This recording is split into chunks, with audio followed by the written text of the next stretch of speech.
wherever you are in the world today. Thank you for taking the time to join us on this latest episode of our podcast.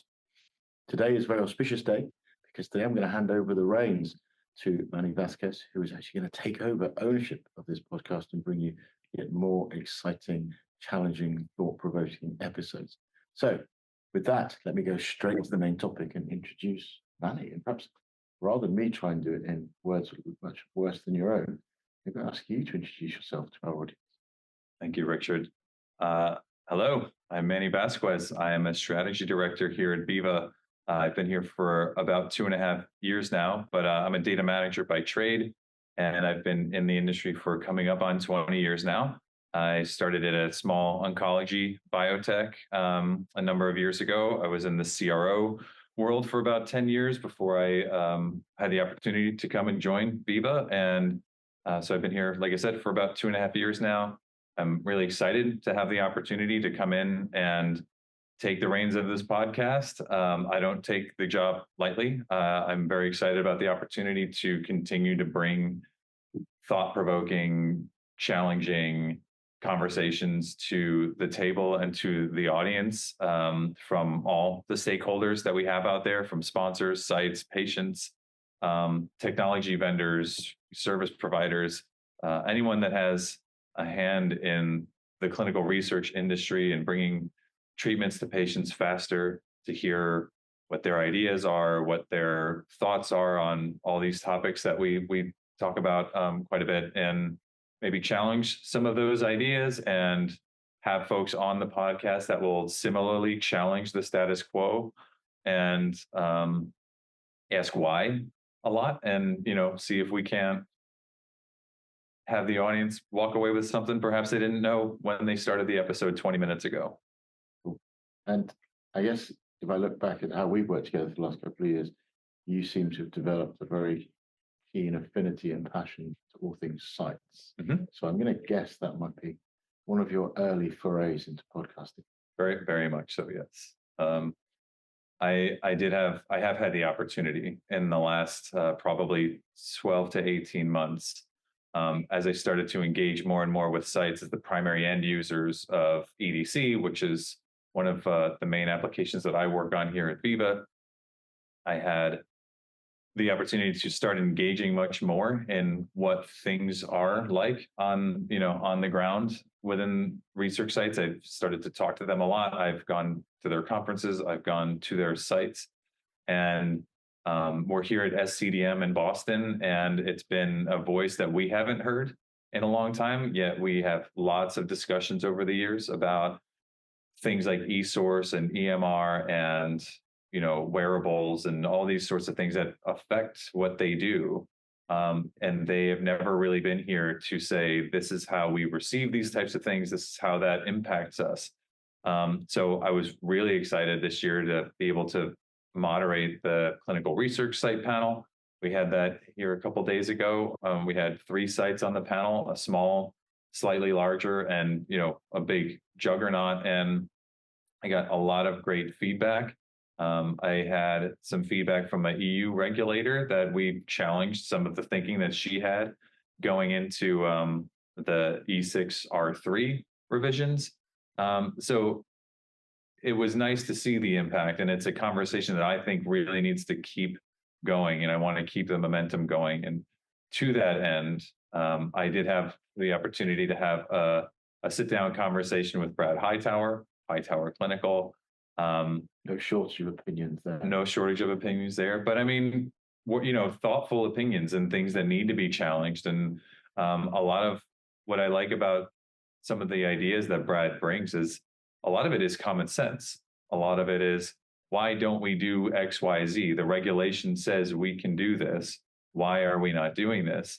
And I think that's a fair criticism, and it's something that we should talk out, because there are a lot of sponsors out there that are just risk averse, and the regulation might say you can, but they just won't. So maybe one of the things I should ask you before I wish you good luck next podcast is the sort of conversations you might look to further in series 4.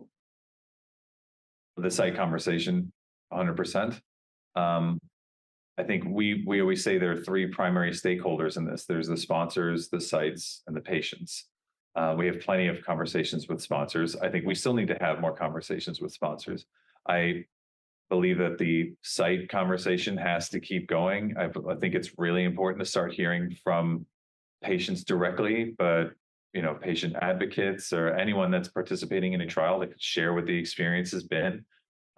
Heard some recent stories from rare disease parents about how difficult it is to manage the logistics of participating in a trial like that. And I think those are stories that need to be amplified. And if we have the ability to bring those to a larger audience, we should.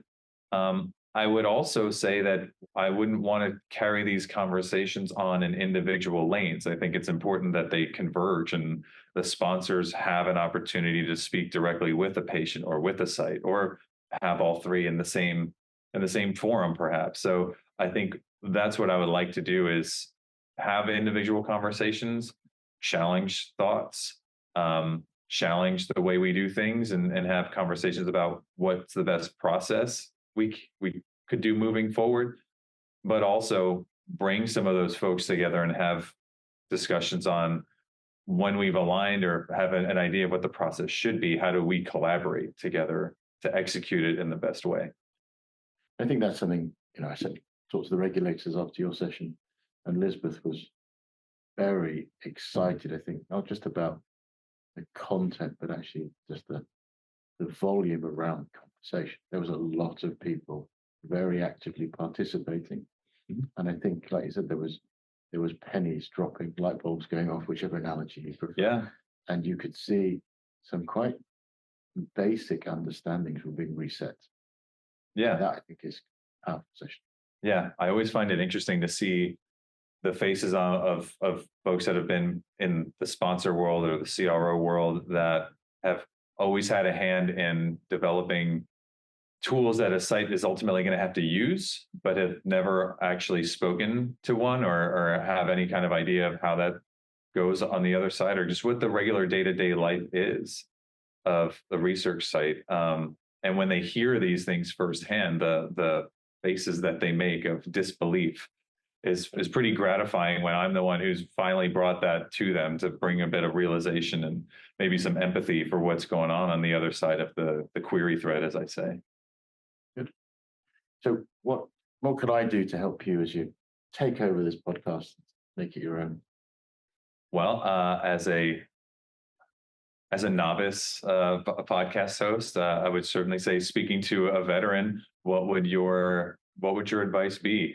To be what makes a good podcast host? I'm not sure I've ever been a good podcast host, but I'll share my opinion nonetheless. I think that there's a really good, simple reason. I think you're the perfect person to take on, because of you're just naturally curious. And I think let's be honest, as we interview people in these settings, it's curiosity that matters. It's not just asking someone a question and then going to the next question. It's digging into that layer. Everyone I've ever interviewed has said a number of things that have sparked questions that were never planned, never discussed.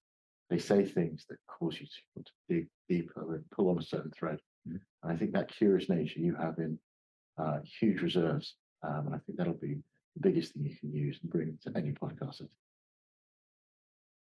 All right. I do have one other question for you.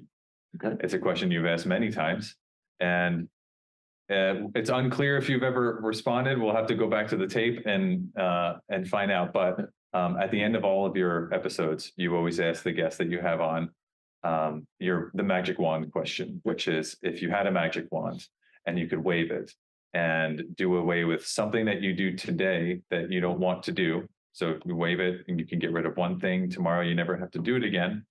And you can also bring one thing into existence that you can't do today that you would be able to do tomorrow. What would those two things be? I think I might have answered this before, but I think it changes.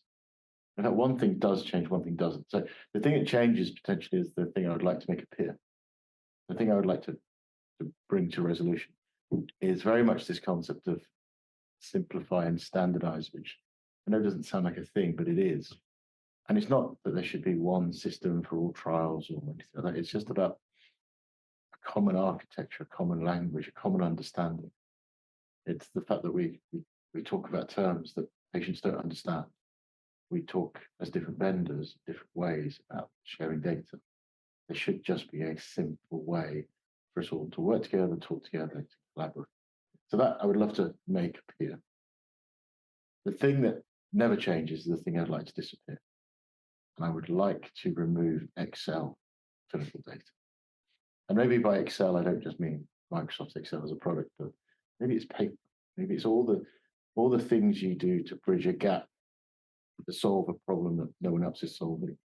But I think Excel. Let's just go with Excel needs to leave clinical data management forever. I and pretty much everyone who's ever done data management would wholeheartedly agree. I would say any offline work, right? Anything that you have to do outside of your validated environment, it's not necessary anymore. But that's where the beauty of your question, why? Why am I doing that? Is it because that's the way I've always done it? Is it because nothing else does it for me? How important is it? But the question why leads me to want to get rid of Excel. Wonderful. Cool. Well, look, I wish you every success. This is an amazing experience. You're going to meet some amazing people. And I really do wish you every success taking it forward. I'm really looking forward to it. Thank you for everything, Richard. I appreciate it. Love it. Awesome. So please enjoy this discussion with Brad Hightower and stay tuned for season 4 coming in 2025. Good morning, good afternoon, good evening to wherever you are in the world. I am not Richard Young. My name is Manny Vasquez. I am a strategy director here at Viva, and we are coming to you live from the Viva R&D Summit here in Boston, Massachusetts. I'm joined here with Mr. Brad Hightower from Hightower Clinical. So Brad, thanks for being here. I think we'll just start off with, for those who do not know who you are, if you wouldn't mind doing a quick introduction, a little bit of background on yourself and, how you've come to be where you are today. Sure. Started out in clinical research like so many other people, completely by accident. Never had any intention in working in the industry, but I was a phlebotomist. I had a friend who was leaving a university job as a research coordinator, suggested I apply, got the job, immediately regretted it. Was not thinking I was going to be cut out to be a clinical research coordinator. So I spent 3 or 4 years in an academic center in a neurology department. Kind of slowly learned, the ins and outs of being a research coordinator in an institutional, research environment. And had an opportunity. So I'm in Oklahoma City. Not a ton of research opportunities outside of university. So I was lucky enough to find a hospital that had a nonprofit spinoff that did clinical trials in cardiology. Applied for a job and realized that there's a whole wide world outside of institutional research where you can use central IRBs, you can get things done very quickly. So made the move over there. Eventually, I started out managing coordinators, but eventually was the director of research over there. And I liked it a lot. It still had a lot of problems, but while I was there, we had a lot of outreach from community physicians who were interested in participating in clinical trials. As you know, it takes a lot of infrastructure, take a lot of money and experience to run clinical trials. I suggested that they work with these community physicians, could do it for free. We already have the infrastructure. It's good for everyone. Unfortunately, the board didn't have any interest in doing that. So I decided to leave and basically work that model. So partnering with physicians at no cost, working off of revenue splits essentially, so that we can get research into more offices. I know it's about 6 years ago. Damn near 7 now. So time flies. But yeah, we're now working in a fairly decent sized hospital system in Oklahoma City. We're working with an oncology center in Arkansas, and kind of slowly expanding and trying to continue to replicate that model. So at the moment, how many studies would you say you guys are currently running in, whatever status it might be, startup, maybe some are ongoing, maybe some are wrapping up, and about how many sponsors would you work with on average? Yeah, we're probably working with 25 sponsors across I'm going to guess 80 trials in startup or from startup to follow up. And the nice thing about partnering with the hospital system is that we work across just about every therapeutic area. So we're able to be pretty diverse in the type of trial opportunities that we get. So that probably helps, keep our pipeline pretty full. Okay. And this pipeline is spread out across how many headcount within your team? So we are at 20 internally. And then I always kind of falter when I asked about the site, how many sites question, because, we have space within the hospital, but we work with any number of physicians and their offices are spread throughout the campus. Some are rural clinics as well. And we also work with additional private practices, which was always the intent in the first place. So if you want to get technical, we're probably working across 35 locations, but some of those are fairly compact within the health system that we're in. Sure. Okay. So this podcast being kind of focused on the state of digital clinical trials, which is the DCT that we tend to focus on. We talk a lot about digitizing, getting off paper for a lot of our processes on the sponsor CRO side. I know that there is an endeavor within the site community as well to get off paper source and things like that. So I guess first question is, what are you guys doing within Hightower, within the site community at large, to digitize your own processes? Yeah, I think it's still, an uphill battle for a lot of sites. We had a previous conference I've been at. This was a big topic of conversation. Like, at what point does it make sense to invest in moving towards, going fully electronic as a site and investing in your own, proprietary software or otherwise commercially available software? We're making the jump. We're still in process. I'm going to get on how far in the weeds you want to get, but we have an hour. So I mean, it gets complicated as a site, because if you're working on device trials, for example, they tend to provide great paper CRFs for you. Also, you might be in an operating room for 3 hours. So having, a notebook is actually maybe beneficial, because you're not worrying about losing power or losing an internet connection, or, otherwise having a glass tablet in an operating suite. And, really, who wants to reinvent the wheel if you're being provided good paper source documents? So that gets a little hairy, but that aside, we're making the commitment to try to go fully electronic as much as possible. I think especially if as we grow, or any site or site network grows, like, you really can't have oversight or insight into what's going on without being electronic. Otherwise, we've all seen binders stacked to the ceiling. I mean, if that's happening even down the block, you got no idea what's going on. So I like to consider myself very progressive as a site owner, but we're still in the midst of trying to really force things more on the electronic side. So I know about electronic source documentation just because I'm a data guy, data management guy. What other paper processes do you guys have at the site level? I know about regulatory binders. I have a small amount of knowledge in some of that stuff. So what else outside of what, maybe the sponsors would typically, expect, like eSource and things like that, what other paper processes are you trying to get rid of? Yeah, well, and it gets tricky with things like, packing slips. Then when you receive drug, you may receive paper that's got to be signed and sent back in. We're still faxing out for medical records to a large degree. So you're getting paper fax medical records for these patients during screening.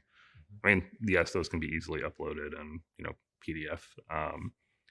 But here and there, you still do receive, a fair amount of paper. And there are some things that I think are more challenging to manage on electronically. Like, I don't know, for example, IP administration and things like that, where you may be recording a lot of data.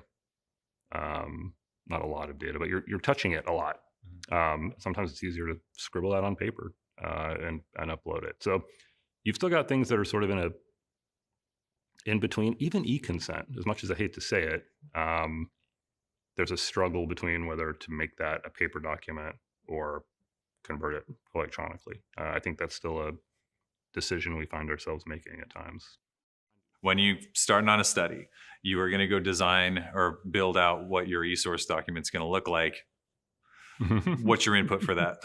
Yeah, so if you're a sponsor and you're watching this, ECRF guidelines, please do a better job of making great ECRF guidelines, because any coordinator will be able to relate to this, but you get a chicken or the egg situation. Like, you can't get into the EDC and see how the data that's asking for is going to be structured. Sometimes the protocol is not clear enough. It may say vitals, but it may not tell you that it wanted 3 sets of vitals 5 minutes apart in different, supine, different positions, Sure, right? sure. And that's not immediately clear and called out. Good ECRF guidelines will help make that a little bit more clear, but sometimes it's like reading code, when you get these guidelines. So by and large, a combination of the protocol and any guidelines that the sponsors will provide, I still find it frustrating that we have to specifically ask for them. They almost never are sent just as a matter of fact. Sure. So yeah, if you're a sponsor and you're listening, then that's a tip I would have, is please help your sites develop good source, because it's going to be good for everybody involved. But basically, it's whatever the sponsor's putting together in the casebook. It's the data that they want to collect. That's what's going into your source document. So the follow-up question that I had for you was, fundamentally then, what is the difference between the source document that you're populating while the patient's sitting there and the CRF that you're going to go enter that into later?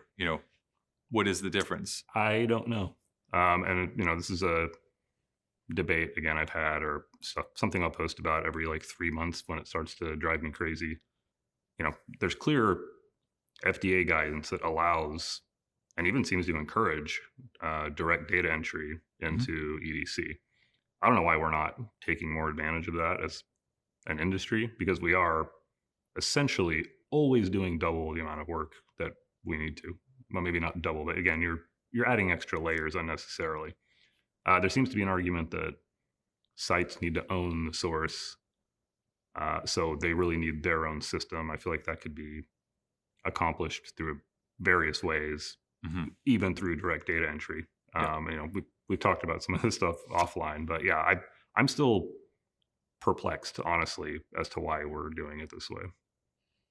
Would that be, so let's say that was your option, would that be a preferred method for you? Or would you, is there still value in owning your own ESource tool? Or if you did have the option to just enter it direct into the EDC, maybe it spits out a PDF that you can go file away and I would call it done? I would think, as long as I could still access that data later, which I would imagine would be a requirement anyway, because we are responsible for it at the site level.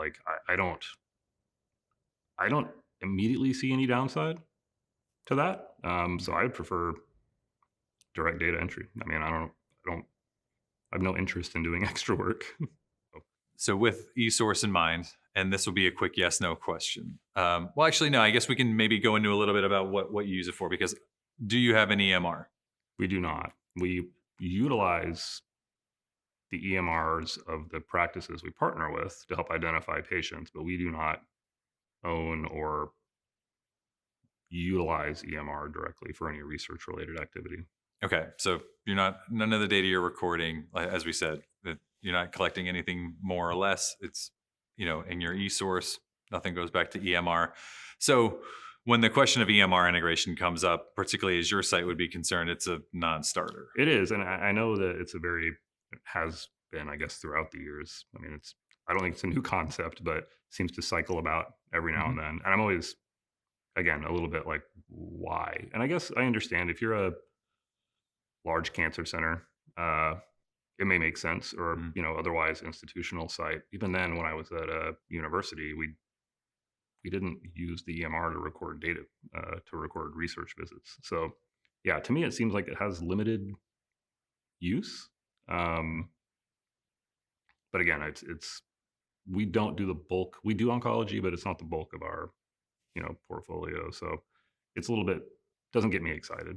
Yeah, I think we're kind of seeing the same. We spend a lot of time talking about it. I think we're starting to dial in where the right use cases are for it. It's not to say that it's not going to be a thing. It certainly should be in certain cases. But it's definitely not going to be the thing that comes in and revolutionizes the whole industry. Yeah, for sure. I would think the impact would be fairly limited. I would think. Again, I'm not don't quote me on that. We now have kind of built the capability on the sponsor side to have kind of full aggregation of all the data that's being collected for a patient on a study. We can put it all in one place. We have a complete and concurrent record. So we're now starting to talk about this idea of on the site side, because you are also collecting the source from many different places. What does that currently look like for you as far as, I guess, on both the paper side, because you're still doing it that way, and then perhaps on the ESource side, what do you currently do to aggregate all of the all the data that's being collected on a study? Yeah, and I mean, I wouldn't say it's dissimilar. Obviously, on paper, you've got a big binder where everything lives, and you've got your sectioned out, maybe medical history, in which case you may be, pulling a previous clinic visits from a provider's notes, if that patient is a patient of that provider, or otherwise requesting records from outside sources. And depending on, the inclusion exclusion criteria, you may be requesting records from multiple places in order to get, clear evidence that they meet the criteria. So yeah, you may be requesting from multiple sources, filing that away in a binder.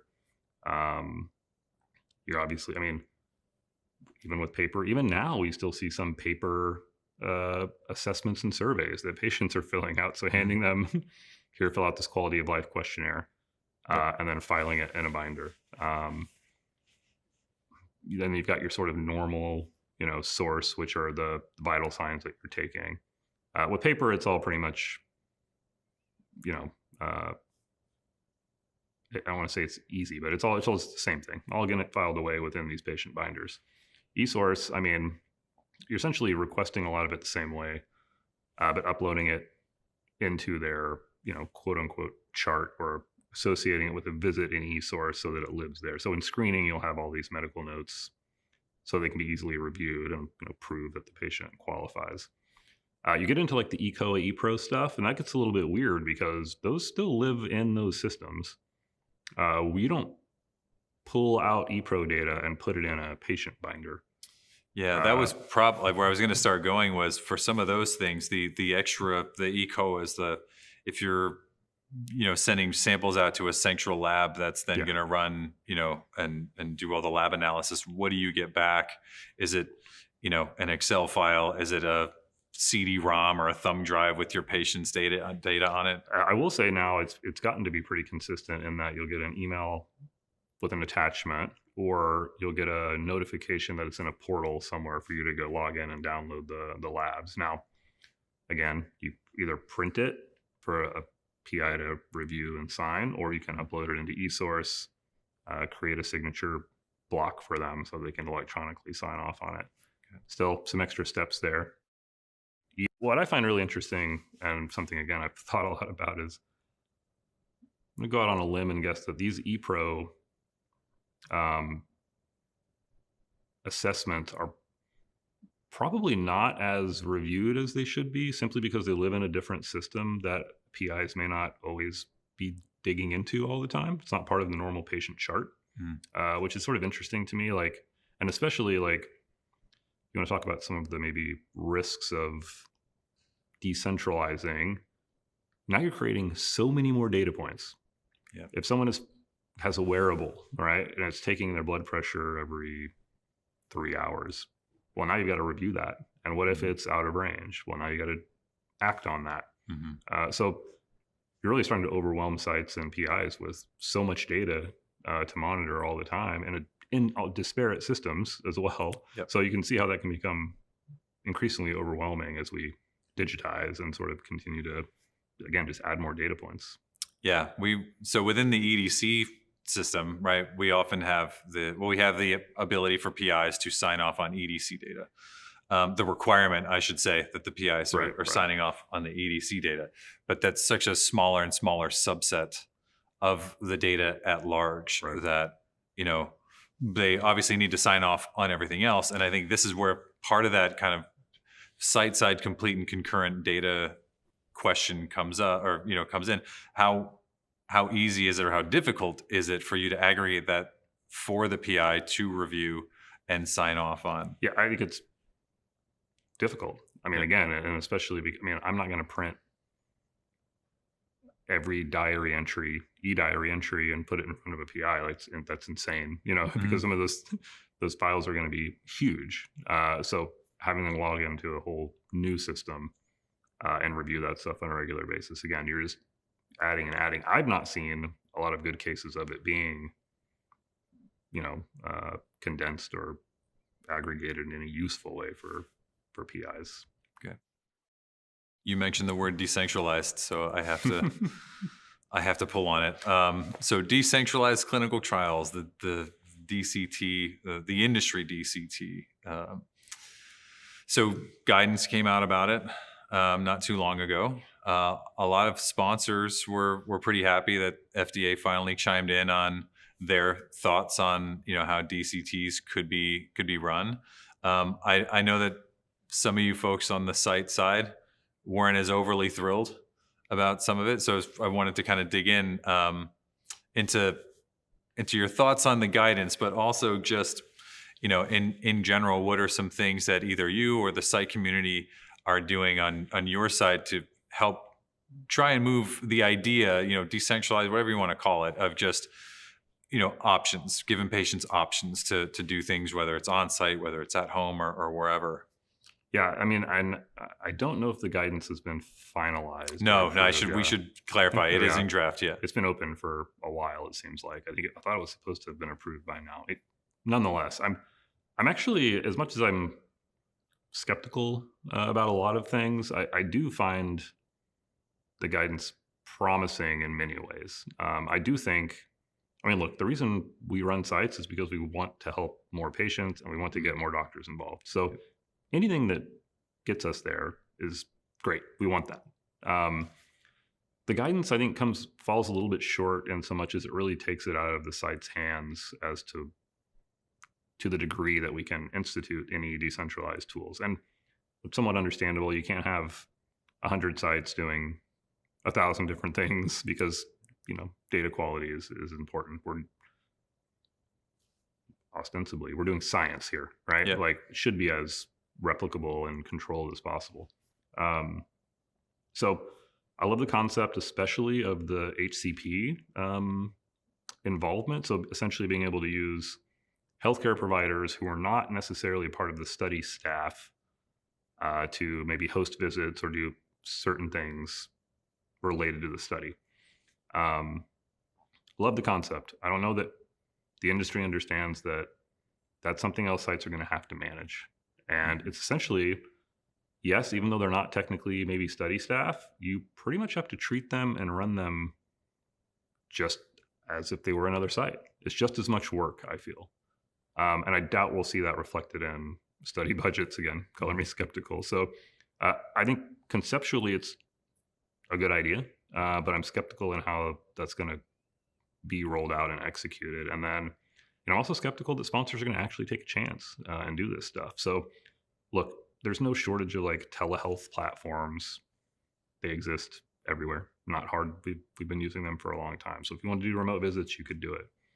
Coordinators, I would love to send my coordinators to the rural clinic 40 miles away and draw blood and bring it back so the patients don't have to leave the doctor's office. We know that there's better compliance, there's better enrollment rates when they get to stay with their doctor, and just less burden on them. So we'd love to do that stuff. Again, we'll see if sponsors are actually willing to let sites do that, because that's one part that was very clear, is that it has to be accounted for by the sponsor in the protocol, what can and can't be done in a decentralized fashion.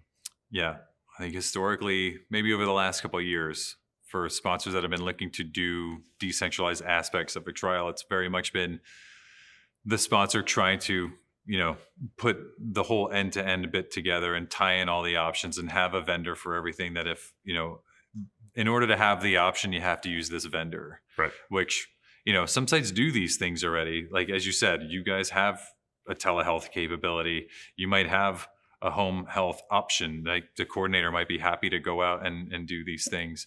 And it's really just allowing for it. You don't necessarily need a vendor for it. Right. But if the sponsor just says it's okay, like these data collections can be done remotely, or these, what's the word I'm looking for? These assessments can be done remotely.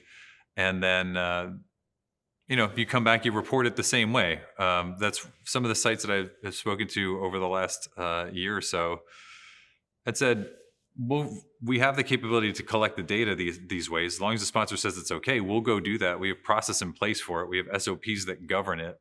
So we will just come back. We'll report it in EDC. We'll give it back to you the same way we always would have. Right. As long as we know it's okay to go, collect it. Yeah, there would really be no difference from the outside looking in and what the data looks like. And honestly, I think that's preferable to, there's great vendors out there who do these things, but I've certainly heard horror stories. But then secondly, like, this is a game of PI oversight. The PI needs to feel comfortable with the training and capabilities of the staff who are doing these study assessments. And when you're working with a third party that you know nothing about the people performing these assessments on your behalf as a PI, I think you're introducing, a level of risk and even discomfort for some of these PIs that, again, we can do it ourselves with a staff that we know and trust versus maybe some contracted nurse somewhere who's different every time, who's going out and, again, you have no real oversight into what they're doing. Within the data world, again, it's from like my own little bubble, we saw the idea of patient centricity start to become really big around when the DCT stuff started, right? Where everything's got to be designed around the patient. It's got to be made, their experience on a trial has to be optimal. And that's where a lot of the technology started to come along to enable all the remote stuff or, wearables and all the other stuff. And then we talked about this earlier as well. Maybe we'll talk about it a little bit. The tech burden that then kind of came along with that is now all these new technologies that helps the patient experience a study that now the sites are having to manage and maintain for the patient when they come in.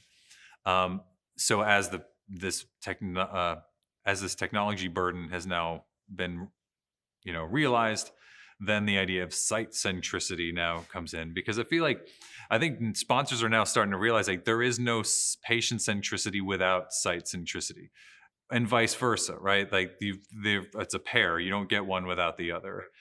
With the tech burden, seen quite a few surveys that have come back where it's ranking, kind of number one on the pain points within sites. Now, we've had previous conversations today where it seems that is, not quite the case. There seems to be a lot of other things that go on.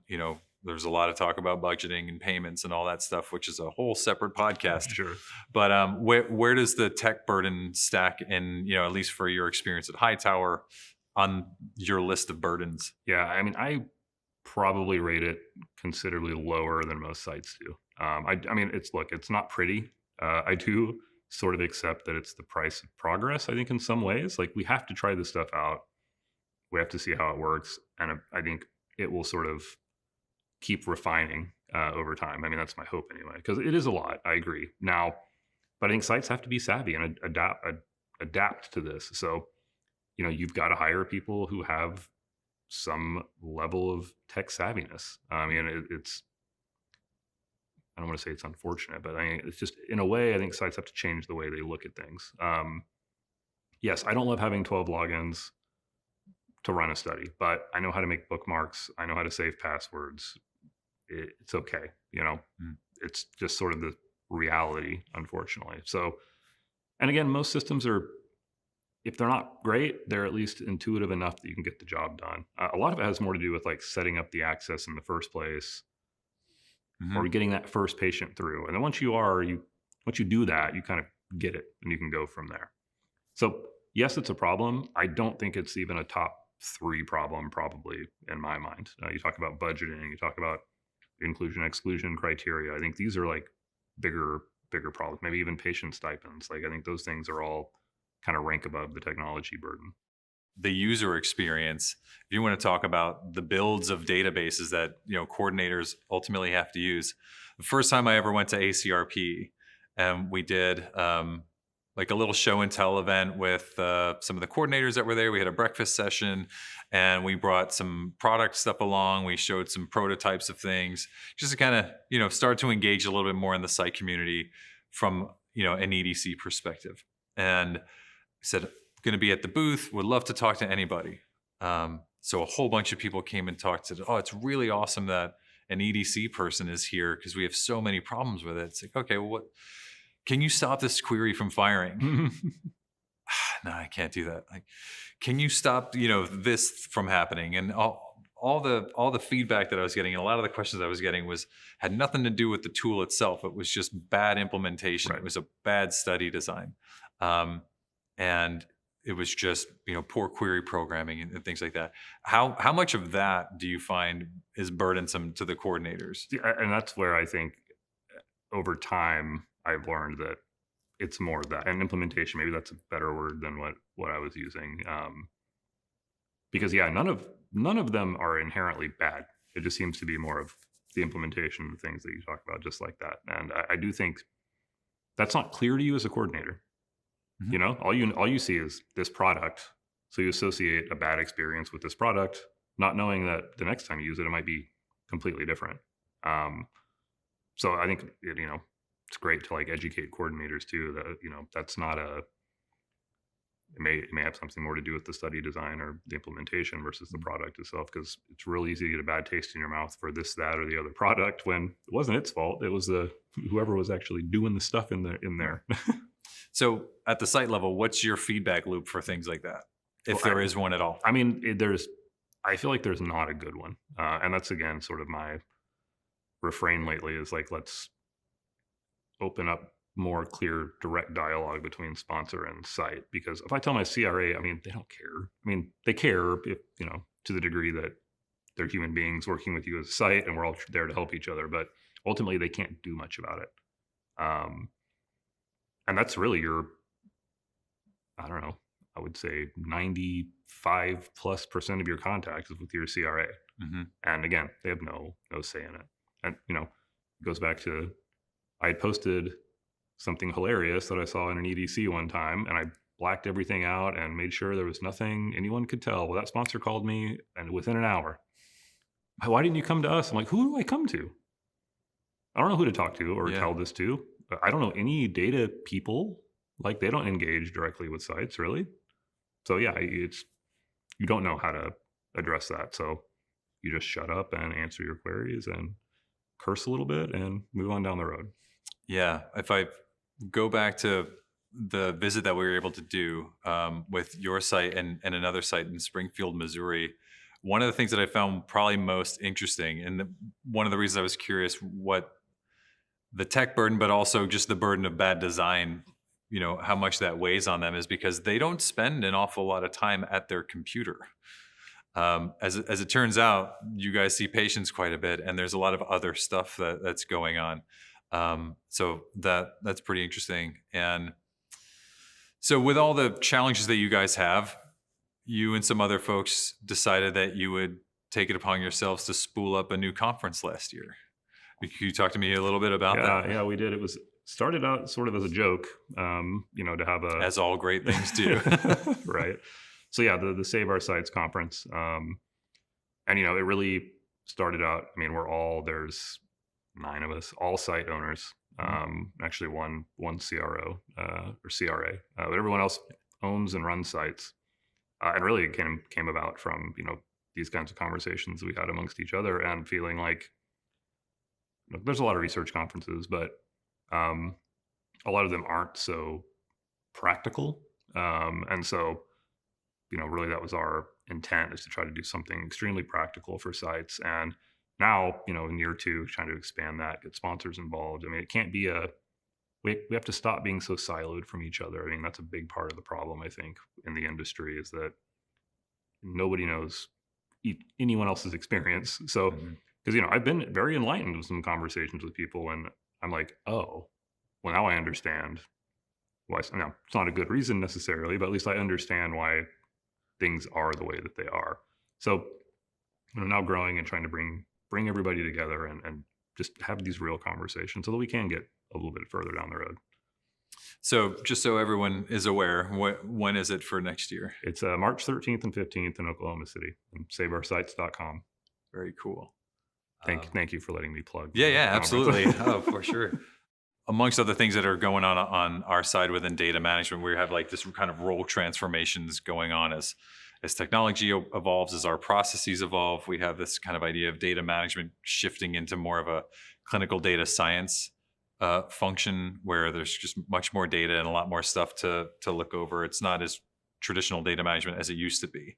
I was curious if there is anything like that going on within the site community as far as what traditional roles used to be versus what they are now. Yeah, and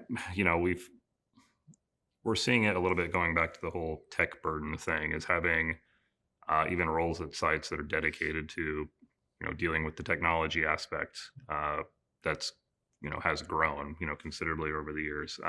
Not really something we've done or seen personally, but I've heard that becoming a little bit of a pivot or a new role that some sites are taking in. It does make sense to some degree. Aside from that, I mean, you're looking at ESource architects and things like that. So people, again, I think this kind of leans all more tech heavy as we see these new things. So as to where a coordinator may have had a paper source template that they could sort of redo for every study, you've got to build ESource out now for every study. And that process may be, a little bit more detailed, obviously more technical. Some of the ESource platforms I'm seeing are damn near like doing coding. So the more I hear about it, the more it sounds like, well, you guys basically just have we have EDC builders and you have your ESource builders. Right. So yeah, we're seeing a shift where I think sites have to have more tech savvy staff, whether that be dealing with ESource builds or even just dealing with all the different stuff that you saw when you came on site, all the tablets, all the ECGs, all the ePro devices. That is not a myth. There are closets full of iPads, seen them with my own eyes. It's if anyone, if you're a sponsor, if you're a CRO who are in a role that impacts anything that a site is doing, whether it's the data they're going to have to report or literally anything, go spend a day there. Yeah, I love it, and honestly, I'm encouraged by the amount of sponsors and vendors I've seen over the last 2 to 3 years do that. We've had a fair amount come out and just want to see what happens at a site. And I feel like it's always, I hope to think it's always enlightening for them. And it is for us too, because we get to hear, it's funny to hear the assumptions versus the reality. And again, in some ways, you start to sympathize with the problems we have, because you're like, oh, well, you thought it was like this, but it's really like this. And that's why things are this way. Right. I think it's huge to be able to go and put a face to the, the username on the other side of the query thread goes a long way. And again, to just understand that they're, you guys are not sitting there at the computer all day, just entering data and answering queries. It's a very finite period of time. Like some of the features that Vault EDC has with the auto saves and things like that, it's because I used to think, how often is it really that a coordinator just walks away for 15, 20 minutes and it times out? How big of a problem is that really? And it turns out it is quite a bit, because the other site that I was at was sitting down with a coordinator and her patient showed up and the front desk had called her and said, your patient's here. So she happened to be almost at the end of the form she was entering, and it wasn't in Vault. She finished it, saved it, and she went off and did her thing. But as she was walking away, I asked her, just out of curiosity, if you had just started that form, what would you have done? So they probably would have just left it, and if it was here when I came back, great. But if not, I would have re-entered it, right? Because patient comes first. Yeah, I think people don't understand how dynamic the CRC role is. Just to that point, you're entering data, you're getting a phone call from a patient, you're having to track down a PI, you're drawing blood, you're spinning labs, your centrifuge is going on. All this is happening in a fairly chaotic way. So yeah, something as small as that happens all the time. Your attention is constantly being pulled in different directions. Last question. we end every, this is the last question for all the podcast episodes that Richard does, so I will carry the tradition. So you have a magic wand, and if you could, what is the one thing that you are doing today that you would like to do away with tomorrow? And what is one thing that you are not able to do today that you would like to start doing tomorrow? Yeah, tough question. I think one thing we do that I'd like to see us not do anymore. Let's see, I don't want to change my mind mid-sentence, but okay, I'm going to stick with this one. I would love to see us get out of email communication and into portal or platform where things can be tracked. It's crazy to me how we get sent 4 emails with zip files with regulatory, or we're sending a spreadsheet back and forth for budget negotiations. That so easy to make a mistake. You can't really actively track what the exchanges have been. You don't know who has what, who's waiting on who. I feel like this is a big mess that makes things incredibly inefficient. So I'd love it if we got away from email and we're on a nice portal, nice platform, something that's tracking these activities. Okay, that's a good one. That's magic wand there. Yeah. Okay, so that's, I guess that's both, huh? Sort of. Stop using emails and start using portal. Yeah. And then, if I had to answer the other question distinctly, though, I would say I wish we could enroll a more representative population in clinical trials. I wish that inclusion exclusion weren't so narrow that you can't enroll. If I'm in a migraine clinic that sees 100 migraine patients a day and I can't enroll a migraine trial, I feel like that's a problem. And we see that a lot across all kinds of therapeutic areas and indications. So I wish clinical trial criteria more closely match the representative patient population. All right. Well, thank you again very much for your time. I appreciate you coming by today. Any last thoughts before we wrap up? No, I'm tired of hearing myself talk, but thank you for having me on. Thanks everybody for your time today. If you'd like to get in touch with Brad, you can find his contact information somewhere on the screen here. If you'd like to get in touch with us, if you'd like to leave us any feedback, if you'd like to be a guest on the podcast, you can reach out to the email address that will be on the screen as well. Brad, thank you again for your time. Hope you enjoy the rest of Summit. Again, not Richard Young, but I am Manny Vasquez, and thank you all very much. Take care.